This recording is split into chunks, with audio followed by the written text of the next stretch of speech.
Hi friends, welcome to my channel. నువ్వు ఉంటే నా జతగా సీరియల్ గురించి చెప్పుకుందాం. పిచ్చండి జడ్జి గారు, ఆమె నీ అమ్మాయినా? ఒకసారి చూడండి. మిథున కాదు మా మిథున కాదు, క్లోజ్ చేయండి. మిథునకు నువ్వు కాకుండా శత్రువులు ఇంకెవరని ఉన్నారా? ఏం మాట్లాడుతున్నారండి? మిథునకు శత్రువు ఏంటి? నీ గురించి, నీ పెళ్లి గురించి మొత్తం తెలుసుకున్నాను. ఈ భూమి మీద అతిపెద్ద శత్రువు ఉన్నాడంటే అది నువ్వే. నాకు ఏదైనా ప్రమాదం ఉంది అంటే అది నీ వల్లనే.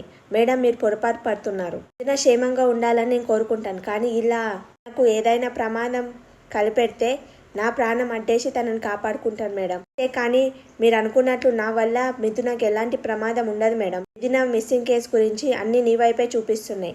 ఎంక్వైరీ నడుస్తుంది. ఒకవేళ నువ్వే మిథునాన్ని కిడ్నాప్ చేసినావని తెలియాలి, అప్పుడు చెప్తాను ఈ సంగతి. మిథున ఎక్కడుందో అని నేను కాపాడాలని ట్రై చేస్తుంటే మిథున మిస్సింగ్ కేసు నా వైపు చుడుతున్నారేంటి? చిక్కుముళ్ళకి అన్ని సమాధానం దొరకాలన్నా, ఈ ఇంట్లో వాళ్ళందరికీ సమాధానం చెప్పాలన్నా మిథున దొరకాలి, ఏమంగా దొరకాలి. నువ్వు ఎక్కడున్నావు ఏమో నాకేం అర్థం అవ్వట్లేదు. మిథునకి ఏమైందో అని భయపడి చచ్చిపోయాం, కానీ మిథునకి ఏం కాలేదు. ఎక్కడుందో ఏంటో. మిథునని ఎలాంటి పరిస్థితి చూడాల్సిన అవసరం వస్తుందని గుండెని గుప్పెట్లో పెట్టుకొని బతికాం, కానీ మిథున కాదు, సంతోషంగా ఉంది. మనం పోయి తిరిగి రావడం ఏంటో నాకు ఈ కొద్ది క్షణంలో నాకు అర్థమైంది. కనిపించిందని చెప్పినప్పటి నుంచి ఇక్కడికి వచ్చే వరకు క్షణం ప్రాణం పోతుందో నాకే అర్థం కాలేదు. ఒక్క క్షణం గుండె ఆగిపోయింది నాకు. ఎలాంటి పరిస్థితుల్లో పడేసా? ఉన్న వాళ్ళని ఎక్కడికి తీసుకొచ్చావురా? కూతుర్ని గాజు బొమ్మలా చూసుకున్నాను రా. చిన్న దెబ్బ తగలకుండా అపురూపంగా పెంచుకున్నాను రా.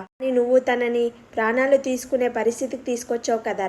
మా కూతురు అడిగింది ఏది నేను కాదనలేను. ఈ విషయంలో మాత్రం గట్టిగా అడ్డు చెప్పాను తెలుసా. ఇందుకే కూతుర్ని నీ దగ్గర నుంచి ఎప్పుడు పిలిపించాలా అని విలవిలలాడిపోయాను. తెలుసా, నా కూతురికి ఇలాంటి పరిస్థితి రాకూడదు అని. ఈ పెద్ద సమస్య ఏందో తెలుసా? ఒక మంచి వాడికి ఇచ్చి పెళ్లి చేయడం. 20 ఏళ్ళు కళ్ళల్లో చూసుకున్న కూతురికి ఒక మంచి కుటుంబం రావాలని అనుకుంటారు.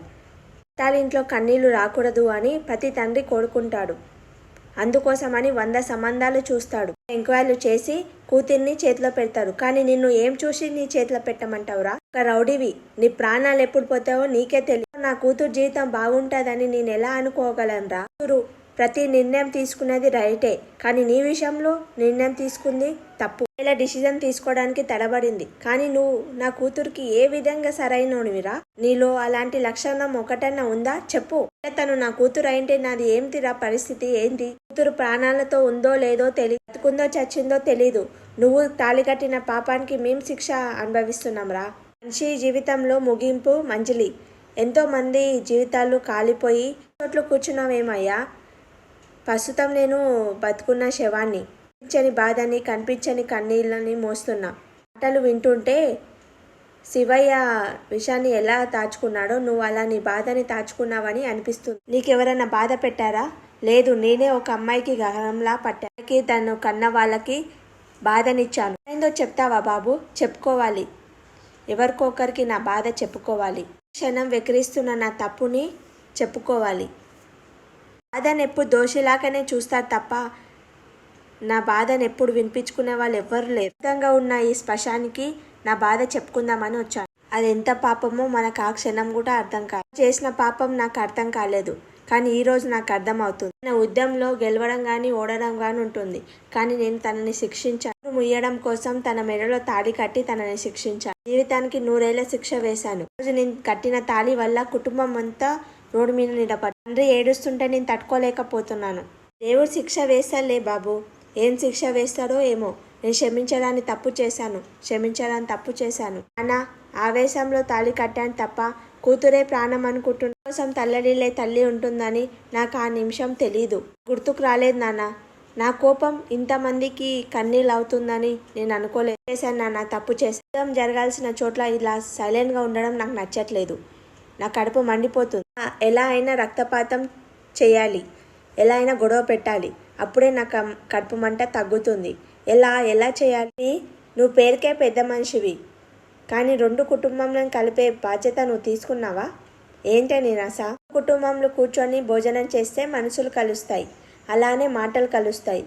మాటల మధ్య మనసు మధ్య వాళ్ళు హ్యాపీగా కలిసిపోతారు కదా, ఆనందంగా ఉండిపోతారు కదా. నీ కడుపులో కుళ్ళు కుట్రాలు అవే ఉన్నాయి అనుకున్నా, కానీ ఇంత మంచి ఆలోచన నీకు బాగా వచ్చింది కదా. కూతురు కోసం మీ ఇంట్లో ఉన్నాను, అలాంటి వాడిని నేనెందుకు మీ ఇంట్లో భోజనం చేస్తాను? భోజనం చేయను, ఏం చేయను, మంచినీళ్ళు కూడా ముట్టుకోను.